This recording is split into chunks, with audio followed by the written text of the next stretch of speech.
Bien. Kadosh Minerbad, chers amis, bonsoir. Nous avions évoqué lors de notre dernier cours le fait qu'il y a une présentation qui est nettement différente dans le Talmud des événements qui ont conduit à la décision par nos sages de décréter les fameux 8 jours de Hanouka. On a donné plusieurs explications, mais nous avions noté surtout que la façon dont on en parle dans le Talmud, dans notamment Masechet Shabbat, Kaf Aleph, eh bien, c'était quelque chose qui était bien distinct de la manière dont le Rambam, Maïmonide, présentait l'événement. Effectivement, c'est Maïmonide qui, à l'instar de beaucoup de Rishonim qui l'ont précédé, va faire référence à cette fameuse victoire armée, militaire, d'aucuns appellent ça la victoire militaire, ou simplement la victoire des combats. Alors que d'autres ne mettent en valeur ou en avant que cette fameuse sueur d'huile.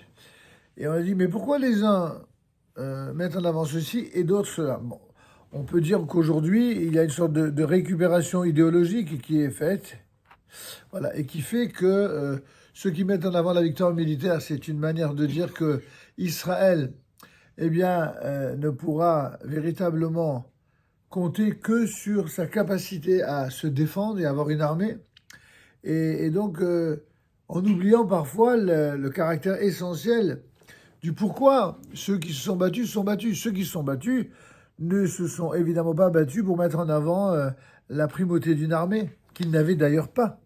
Souvenez-vous que nous sommes en train de parler d'une époque où il n'y avait pas de Tzahal, il n'y avait pas d'armée. Les fameux Maccabim, les Hashmonaïm, comme on les appelle, les Hasmonéens, c'était pas du tout des hommes qui étaient aguerris, c'était pas des gens qui étaient, comment dirais-je, qui étaient entraînés au combat. C'est tout le contraire. C'était vraiment des hommes de Torah et en plus des Kohanim Gedolim. D'où d'ailleurs leur mérite et le caractère miraculeux de leur victoire. Donc quand, par exemple, le Rambam en parle en long et en large, et d'autres Rishonim avec lui, eux, on voit bien qu'ils acceptent totalement de mettre en avant ce caractère miraculeux, et ça ne semble pas poser ni problème, ni souffrir la moindre ambiguïté quant au fait qu'à la fois c'est un caractère miraculeux de Dieu, mais aussi de mettre en avant, si vous voulez, le caractère héroïque et courageux de ces hommes qui, justement, parce qu'ils n'étaient pas rien d'autre que des hommes de Torah, de sainteté et de pureté, et que malgré tout, ils ont accepté de mener des combats là où d'autres avaient baissé les bras. Et donc, finalement, ben, ok, c'est formidable. Je veux dire, quand il y a des volontaires pour une mission de sauvetage, on n'est pas en train de voir s'ils sont religieux ou pas. On n'est pas en train de voir si ils le font pour des raisons de Torah ou pour des raisons humanitaires. On dit juste, oui, que la Kavod, ils sont là, ils étaient là.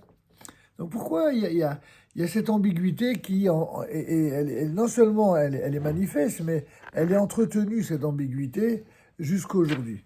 Et donc ce que je voudrais vous dire ici, c'est que l'ambiguïté n'a pas du tout commencé après 1948 et avec la conception politique ou militaire de l'État d'Israël. Ça, c'est ce que certains voudraient faire croire. Ça a commencé bien avant, et ceci parce que, s'il est vrai qu'il y a eu un événement fantastique qui s'est produit à cette époque-là, il y a eu malheureusement aussi des conséquences moins heureuses. Et ces conséquences moins heureuses vont mettre en relief, en lumière, si je puis dire, ce que d'aucuns ont appelé la faute des Hasmonaïm, des Hashmonaïm, des Hasmonéens. Et quelle était cette faute? Alors on va essayer de comprendre, si vous voulez bien, avec le cours de ce soir. Les Kohanim, comme on l'a déjà dit, qui étaient donc issus de la famille de Mattatiahu Cohen, étaient des hommes qui étaient intègres.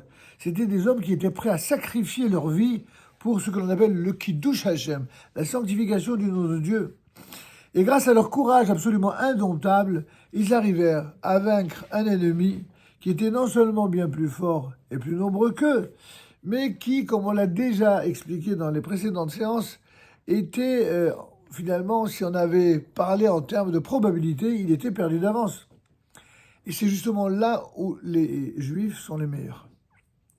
C'est lorsqu'ils sont perdus d'avance. lorsque on est prêt à parier que c'est la fin pour eux, c'est Dafka là qui s'avèrent être les meilleurs. C'est ce que les antisémites, dans leur imbécilité inculte, n'ont toujours pas compris. C'est qu'en fait, plus on est antisémite, plus on haït les juifs, et plus les juifs sont forts. C'est incroyable, peut-être, ça n'est pas rationnel. Je vous l'accorde, c'est pas du tout rationnel. Mais c'est comme ça depuis l'Égypte. Depuis la libération de l'esclavage d'Égypte. Là-bas, la Torah nous le dit clairement. Et plus on les opprimait, plus ils se multipliaient et plus ils pullulaient. Il y a ce peuple qui décidément n'est pas naturel, dans le sens habituel, il n'est pas rationnel, eh bien, une réaction qui est tout le contraire. Alors que la plupart des peuples, lorsqu'ils sont attaqués, ils sont menacés, ils commencent à trembler, ils commencent à avoir des doutes sur la justesse de leur combat. Ils ont, même lorsqu'ils ont des traîtres à l'intérieur qui leur cassent le moral, eh bien, si ailleurs ça les décourage, eh bien, au sein du peuple d'Israël, c'est Davka ça qui les rend plus forts. Et ceci n'étant pas seulement vrai pour les Juifs en tant que tels, mais pour les chefs du peuple d'Israël, que ce soit au niveau des rabbinim, que ce soit au niveau des hommes politiques, ou que ce soit au niveau des chefs militaires. Ça s'est toujours vu, pour peu que certains se recherchent les sources nombreuses et éparses de l'histoire d'Israël, et aujourd'hui, alors plus que jamais, cela est vérifié. Donc, grâce à leur abnégation, disions-nous, un miracle eut lieu que nous célébrons encore plus de 2000 ans après ces événements, en allumant les lumières de Hanouka. Pourquoi alors, si c'est quelque chose de si formidable, et que ça rappelle au moins deux grands miracles dont on a souvent évoqué le contenu, la fiole d'huile, la victoire militaire, pourquoi, pour finalement quelque chose d'aussi prestigieux, aussi merveilleux, il y a quelque chose qui semble être un non-dit qui pose problème, visiblement aux Chachamim. Et pourquoi leur royauté fut-elle si éphémère? Les rois d'Israël, il y en a eu beaucoup, énormément. Certains étaient intègres, d'autres étaient tordus, comme tous les rois du monde. Hein. C'est clair que si vous faites la liste de tous les rois intègres sur Terre et de tous les rois tordus, pourris, corrompus, despotes, alors là... vous aurez d'un côté une liste absolument innombrable dans le monde entier de rois qui ont fait des choses absolument abominables. Et vous avez des rois intègres qui sont bien moindres, bien moins nombreux. Et ça, absolument partout. Malheureusement, au sein du peuple d'Israël à l'époque, ça ne fait pas exception. Il y a eu bien sûr des rois qui étaient des tzadikim, des rois comme David Ameler, comme Shlomo Ameler, comme Chizkiyahu Ameler. Il y a eu... Mais il y a eu aussi des rois qui, bien que ils sont bel et bien présentés comme des rois, certains parmi eux ont fait des vilainies terribles. Certains ont même tué et sacrifié, pas simplement des juifs, ils ont tué et sacrifié des prêtres. Ils ont sacrifié des prêtres au Baal, c'est-à-dire à l'idolâtrie de l'époque. Et évidemment, on peut se poser la question, mais c'est pas possible, c'est quoi ça? J'ai Astérix qui disait ils sont fous ces Romains. Eh bien, on peut dire qu'il y avait une époque où on disait ils sont fous ces Hébreux. Et oui, quand le peuple d'Israël est composé de personnes qui n'ont même plus conscience de qui ils sont censés représenter, de pourquoi Dieu nous a choisis parmi les nations, quand ces gens-là oublient cela, et qu'au contraire, ils préfèrent se liguer contre ceux qui sont fidèles à leur mission et à leur identité, et de s'acoquiner avec les ennemis d'Israël, eh bien, on a tous les ingrédients qui nous amènent à l'histoire ancestrale de Hanouka, mais qui nous ramènent aussi à une triste réalité que nous avons connue ces dernières années, ici même en Israël. Et c'est la raison pour laquelle on va essayer d'analyser avec le Rav Eliyahu Kitov quelle est cette faute des Hasmonéens dont on parlait tout à l'heure. On a dit que ces Hasmonéens,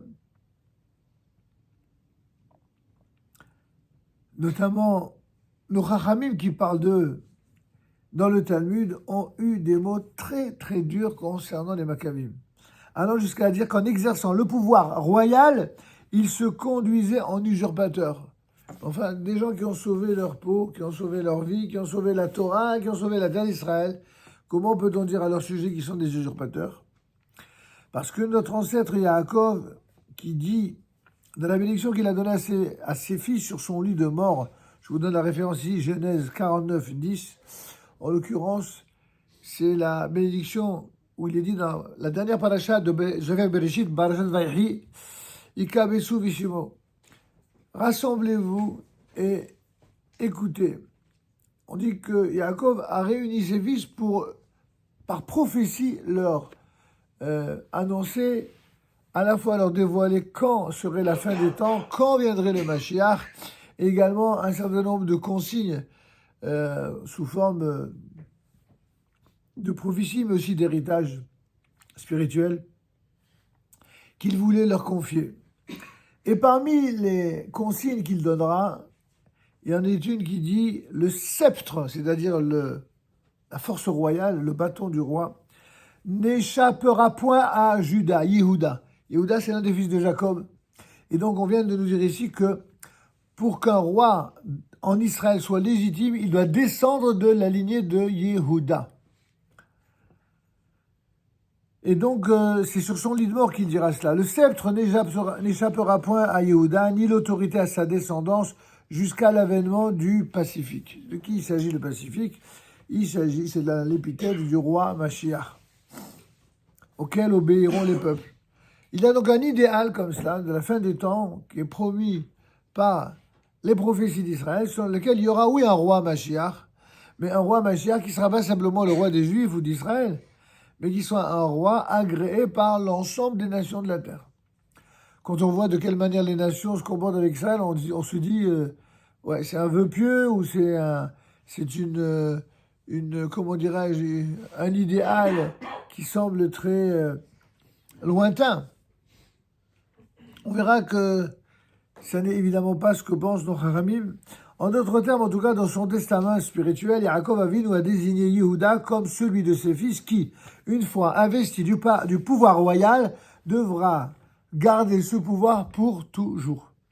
Et donc, dans les autres tribus, y compris celle de Lévi, pourront par exemple être choisis des juges, des princes, mais non des hommes investis du pouvoir royal qui, pouvoir royal, a joui d'un statut tout à fait singulier dans la Torah et dans l'histoire d'Israël. Et donc les Asmonéens, les fameux Hashmonaïm, étaient des hommes certes intègres et justes, comparables à des messagers divins, qui constituaient l'élite de leur génération.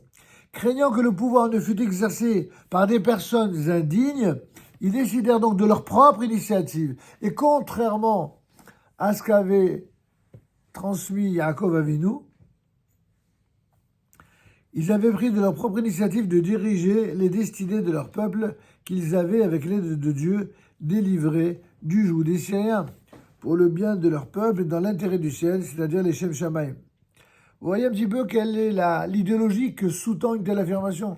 Quand le Rav écrit cela, à quoi il pense? Il ne pense pas seulement à ce qui s'est passé à l'époque de Hanouka. Il pense au fait que les Juifs, lorsqu'ils sont revenus sur la terre d'Israël, et qu'ils ont constitué un État juif en Eretz Israël en 1948, il fait partie de ces maîtres qui considèrent que le seul qui peut revendiquer la royauté ou le pouvoir sur un État juif en terre d'Israël, qu'on l'appelle un État ou un royaume, il faut que ce soit de toute façon quelqu'un qui ait le même statut que le roi, et même si on l'appelle président ou premier ministre, ce n'est pas ça c'est pas l'appellation qui est problématique, c'est le contenu que cela recouvre. Est-ce que celui qui va être le roi, le président ou le premier ministre de l'État d'Israël, est-ce que c'est quelqu'un qui va incarner l'exemplarité de la Torah et de la royauté comme l'incarnait Yehuda, ou alors une royauté à la manière des Grecs qui signerait une sorte de retour en arrière et qui viendrait contredire ou contrecarrer ce que Yaakov Avinu lui-même a appelé de ses voeux et qu'il a communiqué dans son héritage. Vous comprenez? Donc c'est pour cela. On ne peut pas balayer d'un revers en disant « mais oui, il y a ceux qui ont tout compris, d'autres qui n'ont rien compris ». La vérité est toujours plus complexe. La réponse qu'on peut donner à tout ça, c'est que Dieu, à l'époque comme aujourd'hui, il fait absolument ce qu'il veut, comme il veut, quand il veut, avec qui il veut, au rythme auquel il le souhaite, et avec les intermédiaires qu'il le souhaite. Après tout, Moshe Rabbeinu, au début, il ne voulait rien savoir. Il ne voulait pas s'occuper des Juifs. Il ne voulait pas s'occuper des Hébreux. Finalement, c'est Dieu qui va le désigner et qui va lui dire clairement il n'a pas le choix. Bon, il a accepté. Vous savez très bien que les meilleurs responsables sur Terre sont toujours ceux à qui on ne laisse pas trop le choix. Si vous attendez que quelqu'un soit volontaire pour une mission, à part les missions militaires professionnelles, en général, ceux qui sont volontaires, c'est soit parce qu'ils ont un intérêt idéologique, un intérêt politique, un intérêt économique, soit tout simplement parce qu'ils veulent nourrir une soif. Soif de pouvoir, soif de vengeance, soif de tuerie, soif de tout ce que vous voulez. Mais pour arriver à se hisser au niveau le plus élevé, il faut avoir simplement une soif d'accomplir la volonté d'Akadosh Baruch Hu. Une soif de respecter la Torah d'Akadosh Baruch Hu, de protéger également son peuple et de protéger tous ceux qui vivent dans ce pays. Et ça, c'est aujourd'hui vrai comme c'était de toujours. Et donc, dit le Rav ici, Dieu ne pouvait approuver cette décision. Lui qui avait juré par son saint nom qu'il ne tromperait pas la confiance de David, que sa postérité durerait éternellement, comme on le voit dans les psaumes 89, versets 26 et 36. Leur décision de s'emparer du pouvoir royal était, pour reprendre une expression dans l'Ecclésiaste, dans le livre du roi Salomon, l'Ecclésiaste, Kohelet en hébreu, eh bien là-bas il est dit au chapitre 10, verset 5, une inadvertance échappée au souverain. Drôle d'expression. Et qui signifie quoi? Que Dieu ne leur pardonnera pas cette inadvertance. Et toute leur piété et toutes leurs bonnes actions ne purent compter au moment du jugement suprême. Au contraire, c'est parce qu'ils étaient des tzadikim, des justes, que le Saint béni soit-il se montrera plus sévère à leur égard. En tout cas, la promesse de l'Éternel dont parle ici le psalmiste, David Amelech, eh bien, il s'agit de Etan HaEzrahi, qui est un contemporain de David, selon le premier chapitre, selon le livre des rois, au chapitre 5, verset 11, où se trouve exprimé dans la bénédiction de Jacob, mentionnée plus haut. Et donc, nous verrons que voici ce que dit, par exemple, le Ramban, un des plus grands maîtres d'Israël, juste après Moshe Rabbeinu. Le Ramban va dire dans son commentaire sur Genèse 49, 10, « Tel fut aussi le châtiment qui frappe les Asmonéens, les Hashmonaïm qui ont régné à l'époque du deuxième temple. » Il faut bien savoir que Ramban, à propos de la prophétie de Jacob, avait d'abord donné l'exemple des nombreux rois qui ont régné sur les tribus du nord, et ce, contrairement à la volonté de l'ancêtre Yaakov. Vous savez que les Juifs, qui décidément sont pas un grand peuple numériquement, mais ils ont l'art de s'opposer l'un à l'autre, au point que l'État d'Israël de l'époque s'est divisé, le royaume s'est divisé en deux royaumes. Vous imaginez, un tout petit État, mais deux royaumes. Le royaume du Nord et le royaume du Sud. Et la guerre entre eux était terrible. Et voici que le Ramban donne cette explication en disant que jusqu'à la fin tragique de ce royaume, par l'exil des 10 tribus, ils étaient presque s'entretuer. Quand est-ce qu'il y a eu la fin de la tuerie en terre d'Israël entre les deux royaumes? On se dit, alors c'est comme ça. Moi, je vous ai sorti d'Égypte et je vous ai ramené en terre d'Israël pour que vous soyez un peuple qui soit un peuple phare, exemplaire pour les nations. Et au lieu d'être unis pour exprimer cette exemplarité-là, qu'est-ce que vous faites pour des velléités de pouvoir vous battre entre vous? Vous savez quoi? Je vais vous balader parmi les goïms. Vous allez voir comment ils vont vous traiter et là, vous allez mieux comprendre. Et beaucoup de Juifs ont compris. Et il y en a qui n'ont toujours pas compris. Drôle d'histoire. Tout simplement parce que c'était des chassidim fidèles à Dieu et à sa loi. Et n'y eût-il eu leur vaillance et leur abnégation, à savoir la Torah et les mitzvot seraient tombés tout simplement dans l'oubli. Et pourtant, ils furent durement frappés par la justice divine. On voit ici quand même tout le paradoxe incroyable, parfois certains pourraient dire insupportable, d'un vécu du peuple juif sur sa terre, où d'un côté, on aspire à cela, c'est une bracha, une bénédiction suprême, et de l'autre côté, eh bien, de tout temps, ils ont du mal à comprendre pourquoi ils sont là. C'est pas le tout d'être en Israël, c'est pas tout d'avoir le temple, c'est pas tout d'avoir un État juif. Si on a un État juif pour se comporter comme les Grecs, si on a un État juif pour se comporter comme tel ou tel despote de l'exil, ça ne peut pas le faire. Ça ne marchera pas. Il faut donc procéder par étapes. C'est exactement ce qui s'est passé dans l'histoire d'Israël. Et 4 des fils de Mattathiahu qui régnèrent l'un après l'autre, en fait, ils étaient les chefs de la révolte simplement. Et seul le dernier, le fameux Shimon, prit le titre de Nassi. Un autre titre à l'exil, mais non de roi. Eh bien, ils devaient tous mourir, les uns en combattant, les autres d'une mort violente. Et plus tard, un destin plus dur encore devait frapper cette famille.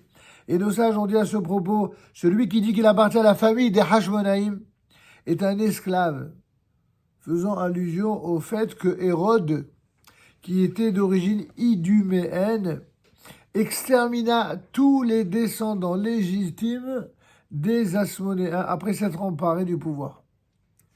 C'est-à-dire que c'est très dur, c'est très difficile d'entendre ça. Mais tous ceux qui se sont emparés du pouvoir d'une manière illégitime, finalement, par qui ils ont été zigouillés? Par Hérode, qui était surnommé le roi des Juifs, mais qui lui-même a commis des meurtres à n'en plus fini. Et il a versé un sang juif que malheureusement on n'a jamais connu jusqu'aux accords d'Oslo. Où, une fois de plus, dans l'histoire d'Israël, on verra des Juifs dont le sang sera coulé, bien sûr, parmi les ennemis alentours, mais à cause de décisions de dirigeants juifs. Ils furent donc punis, ce qu'on appelle Mida Keneged Mida. N'étant pas de leur tribu de Yehuda, ils avaient cependant exercé le pouvoir royal en usurpateur. Et c'est pourquoi les esclaves, mais aussi d'autres convertis qui se sont associés au peuple, devaient à leur tour les éliminer du trône et les exterminer. Le Ramban ajoute encore ceci, appartenant à la famille d'Aaron, le fameux grand prêtre, à laquelle la Torah a ordonné, vous veillerez à votre ministère que vous avez à exercer pour toutes les choses de l'autel, le fameux Misbéach, et dans l'enceinte du voile, eh bien, ils ne devaient donc exercer aucun pouvoir politique, mais assurer leur sacerdoce. Et le Talmud de Jérusalem dit à propos du passage de Deutéronome, chapitre 18, verset 20, sur la royauté, de la sorte, il conservera longtemps sa royauté, lui aussi, ainsi que ses fils, au milieu d'Israël. Et le chapitre suivant commence en ces termes, il n'est accordé au pontife, descendant de Lévi, ni part, ni héritage en Israël. Si j'ai tenu à vous faire partager cette étude avec cette version, d'abord c'est parce que bien sûr il en est d'autres, il n'y a pas que celle-là, mais elle a beaucoup de succès cette version. C'est-à-dire que quand vous interrogez au sein de nos frères orthodoxes, la plupart de ceux qui racontent cette histoire et qui vous expliquent toute la raison pour laquelle ça n'a pas marché, les deux arguments qu'ils donnent en général, c'est premièrement, ils ne descendaient pas de la tribu de Yehuda, donc ils étaient illégitimes. Et deuxièmement, ils ont oublié la raison profonde pour laquelle ils se sont battus, c'est-à-dire l'intégrité à la fois du peuple, de la terre et de la Torah. Malheureusement, certains l'ont oublié dans leur volonté de s'emparer du pouvoir. Et effectivement, même quand on est dans la Torah, mais c'était valable à l'époque, c'est valable aujourd'hui, même quand on est dans la Torah, si on oublie que la force de la Torah, ça n'est pas uniquement pour l'incarner dans l'univers de ceux qui étudient la Torah, mais c'est également pour protéger la Torah et tous les Juifs, quel que soit leur niveau, quelle que soit leur connaissance, quelle que soit leur approche. Si on oublie cela, alors du coup, on fait de la famille en question non plus comme le roi d'Israël doit l'être, au service de tout le peuple, mais au service d'une seule partie. Et ça, c'est quelque... Regardez les Kohanim. On parlait des Kohanim. Comment que ça se fait que le Kohen, il avait... Tous les Kohanim avaient un vêtement spécial qui n'était jamais le vêtement des autres. Et le Kohen Gadol, encore plus. Il avait un vêtement, même parmi les Kohanim, qui était encore plus spécial. Tout blanc, etc., avec plusieurs parties connues que vous verrez dans la Torah. Et il n'y a aucun juif et aucun Kohen qui s'habille exactement comme le Kohen Gadol. Pourquoi? Pour les mêmes raisons pour lesquelles le roi d'Israël est le roi qui jamais n'a incarné un parti politique ou ne s'habillait comme une partie des membres de telle ou telle tribu. La raison est très simple. Le roi d'Israël, comme le dit le Rambam, il doit être le cœur et l'âme de tous les enfants d'Israël sans exclusive. Et le Kohen, le Kohen Gadol doit être le Kohen Gadol de tout le clan d'Israël pour le bénir avec la fameuse bénédiction de Kohanim. Un chef d'Israël, un véritable chef d'Israël ne sera jamais et ne devra jamais être un chef de parti. Un chef de parti, généralement, devient très vite, dans le meilleur des cas, un homme partisan qui risque d'avoir du mépris pour les autres. Et au pire des cas, c'est carrément un voyou qui, pour avoir le pouvoir, sera capable de faire du mal à son propre peuple. C'était vrai à l'époque et c'est vrai aujourd'hui. Et je vise évidemment tous les partis sans exception. Il n'y a pas d'ambiguïté. Même si on est engagé, ça ne veut pas dire qu'on ferait croire ou l'on prétendrait qu'il y aurait d'un côté tous des tzadikim et de l'autre côté des gens qui seraient tous des... C'est pas vrai.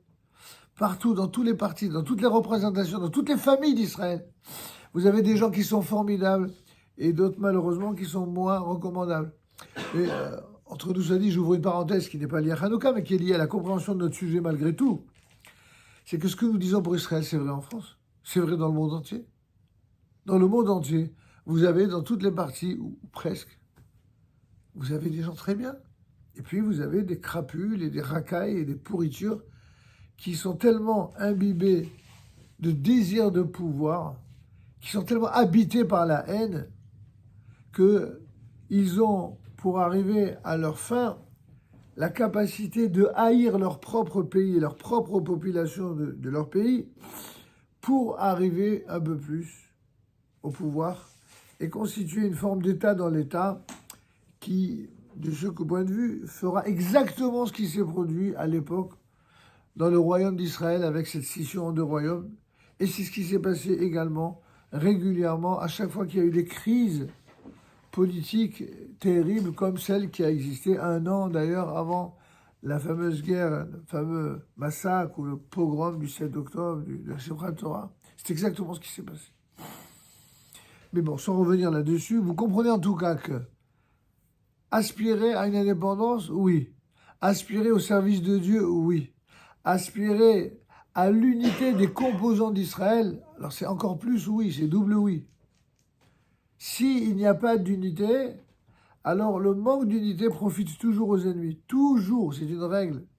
Et ça, c'est quelque chose que nous avons appris dans l'histoire, mais que certains n'ont toujours pas, malheureusement, n'ont toujours pas déduit les bonnes conclusions. Est-ce qu'il y a des questions sur cela ou c'est bon? C'est clair? Top. Alors on va passer maintenant à quelque chose d'un peu plus original dans un instant.